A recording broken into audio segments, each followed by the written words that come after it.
you are making the world worse. You're making people less trusting of the inherent good in the world. You're making people want to stay away from progress and stay stuck in the old ways of doing things. There's a better way to do things, and you should trust the scientists. You should trust the people who want to actually do something, and we should listen less to people like you and more to people like them.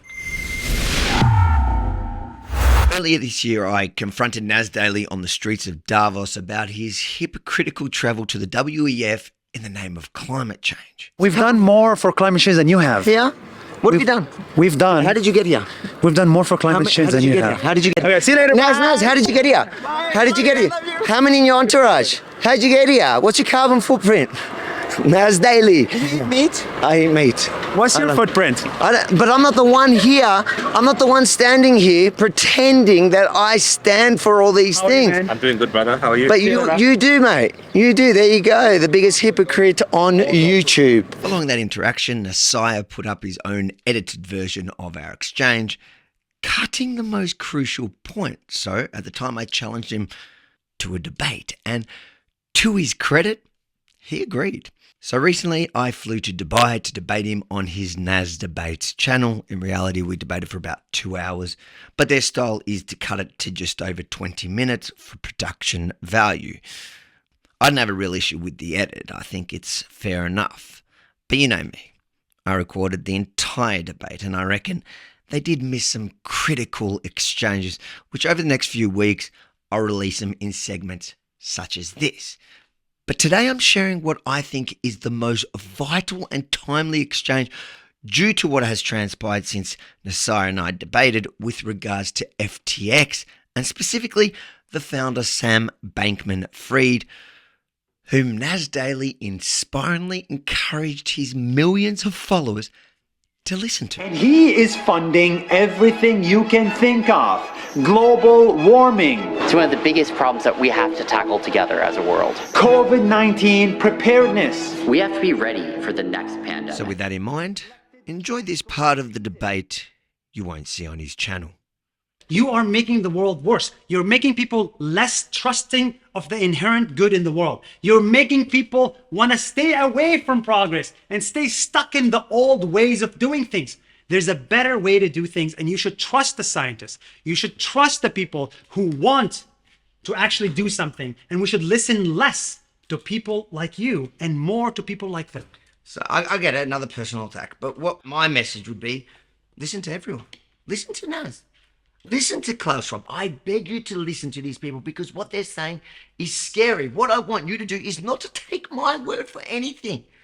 Critically think. When somebody tells you something, don't just believe it. Take all the facts into consideration. Do your own research. Do not rely on the experts who, if you've learned anything from COVID-19, get so much wrong. And what they do to try tell you that you shouldn't have an opinion is, oh, you're not an expert. You haven't done the research. You haven't done the years of studying. Well, guess what? I didn't need to do all that studying to call the bull on COVID-19 2 years ago. And suddenly today, guess what? They're catching up.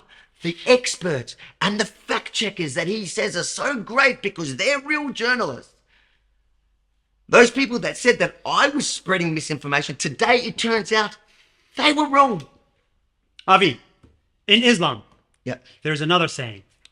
It says, I need to think of some Jewish quotes. the star readers are wrong even if they're lucky. The astrologists are wrong even if they're lucky. A broken clock is right twice a day. You got that one from me. Yes. Okay. Thank you. Thank you. I helped you. Thank you. I'm shaking your hand. Thank you. Thank you for that. So this whole idea that, hey guys, I was right about COVID vaccine and the scientists were So wrong. what was I ever wrong about? Tell me what I Hold on, was wrong about. just to be clear, okay? More than twice a day. I've been Again, right. I want people to always understand who is saying what. Who is saying what? Why the messenger matter? The message Because is important. it You need to matters listen to what they're because saying. you don't understand biology to be able to have an opinion on vaccines. You are not the person you should be listened to when it comes to vaccine. It's as simple as that. This is not a personal attack. Who says what matters. So, I disagree. I think we should listen to everyone. And yes, you shouldn't. If I stand... If you have a problem with your heart, do you go to me to diagnose it? But what I'm saying to you is, give me one example that I've ever told anybody that they should listen to my medical advice. Never ever done that. My job as a non-journalist is to give people a voice. People that have been deplatformed by the elites that you're standing here to defend, and not once in this entire debate have you answered those issues. All you do is you go back to shoot the messenger. You're the messenger, the messenger's bad. Fine, you may think I'm the worst person on the planet. So, you know, maybe if you got to know me, you might have a different feeling about No, it. we like you. But what I'm saying is, it's irrelevant. Even if I really was a bad guy, I thought of a good Jewish concept. I grew up ultra-Orthodox. I grew up in a family of 17 siblings. I'm number 10. And I remember this, like, I don't believe, I believe in God. I see him every morning in the mirror. No, that's a joke. Cut that. Put this in the debate. No, but there was a concept that actually always stuck with me, and I think it's from Talmud. It was that we can learn something from everyone, including the thief. There's always something to learn from someone. So it's actually the opposite to what you're saying, is when somebody says something, just listen to what they're saying. Put the person out of mind. Because Great argument. There's always something to be learned from everybody. I agree. I'm learning something from you. You're learning something There's from a lot me, you can learn. and we're learning a lot from each other. But there are some things you are not supposed to learn from everybody. Legal advice, don't take it from somebody who's not a lawyer. Financial advice, do not take it from somebody who's a crook. Medical advice, do not take it from somebody who's not a doctor.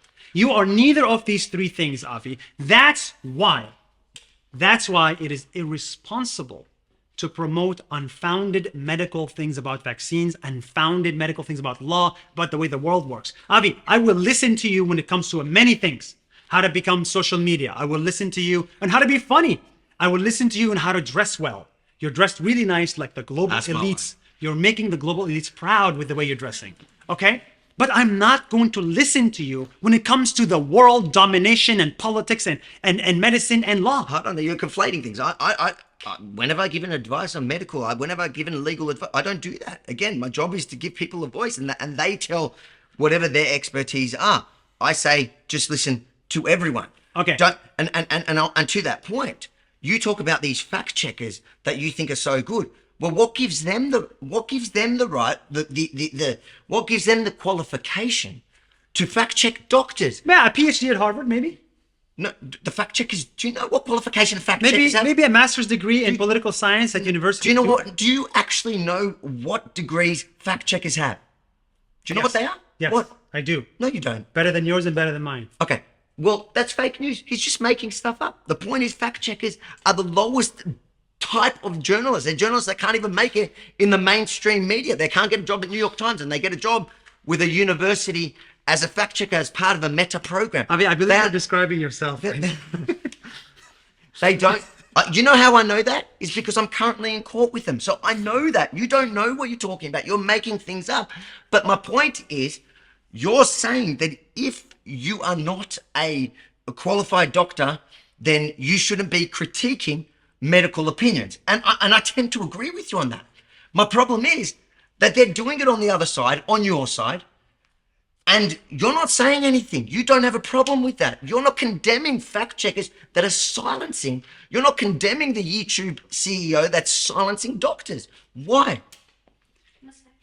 I don't even think we need to unpack that. In summary, Nas Daily is arguing that I am making the world worse by making people think critically. I reckon his millions of followers would have been grateful for my skepticism before they invested in FTX after he promoted the now disgraced crook.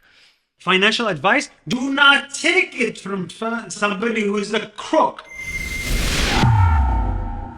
If you enjoyed this segment of our debate, make sure to like, comment, but most importantly, please share it far and wide, because maybe I don't have the number of followers as Nas Daily, but I have you to help me spread what he will not dare put out. Don't take my word for it. Go to nasdebate.com, see his version of the edited one, and make sure to subscribe to the mailing list so I can send you the rest straight to your inbox. And If you're willing and you're able and you believe in this debate and that it was worth traveling to Dubai, please consider chipping in to help offset the remaining travel expenses of both myself and my cameraman. NasDebates.com. Sign up and support now.